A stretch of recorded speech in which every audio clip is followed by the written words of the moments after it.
తెలంగాణలో వెంటనే గ్రూప్ 1 పరీక్షను రద్దు చేయాలని హనుమకొండ డీసీసీ ఎస్సీ విభాగం అధ్యక్షుడు డాక్టర్ పేరుమాండ్ల రామకృష్ణ డిమాండ్ చేశారు. ఇక్కడ మీడియా సమావేశంలో ఆయన మాట్లాడుతూ రాష్ట్ర ప్రభుత్వ వైఫల్యం వల్ల టీఎస్పీఎస్సీ గ్రూప్ 1 పరీక్షా పత్రాలు గోప్యం నిర్లక్ష్యం వైఖరిని సహించరాదని మండిపడ్డారు. టీఎస్పీఎస్సీ క్రమశిక్షణ రాహిత్యంతో నిరుద్యోగుల జీవితాలతో ఆడుకుంటోందని ధ్వజమెత్తారు.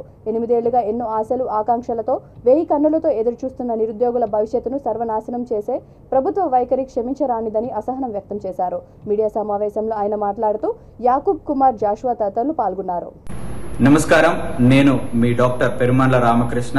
కాంగ్రెస్ పార్టీ రాష్ట్రంలో టీఎస్పీఎస్సీ ద్వారా గ్రూప్ 1 పరీక్షను నియమించి దానికి లీకేజీకి కారణమైన ప్రవీణ్ను, రాజశేఖర్ రెడ్డి, రేణుకాను కఠినంగా శిక్షించి జీవిత ఖైదు విధించాలని మరియు రాష్ట్ర ప్రభుత్వాన్ని మేము డిమాండ్ చేస్తూ ఉన్నాం.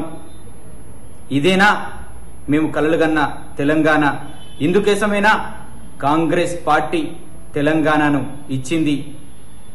కాంగ్రెస్ పార్టీ పేద ప్రజల జీవితాలు బాగుపడతాయని, బడుగు బలహీన వర్గాలు బాగుపడతాయని, వాళ్ళకై వాళ్ళు ఉద్యోగాలు తెచ్చుకొని జీవితాలు బాగుపడతాయని సోనియా గాంధీ గారు ఈ రాష్ట్రాన్ని సాకారం చేస్తే ఆ నియామకాలలో ఇంత కకృతి వహిస్తున్న తెలంగాణ రాష్ట్ర ప్రభుత్వానికి సిగ్గుచ్చేటు.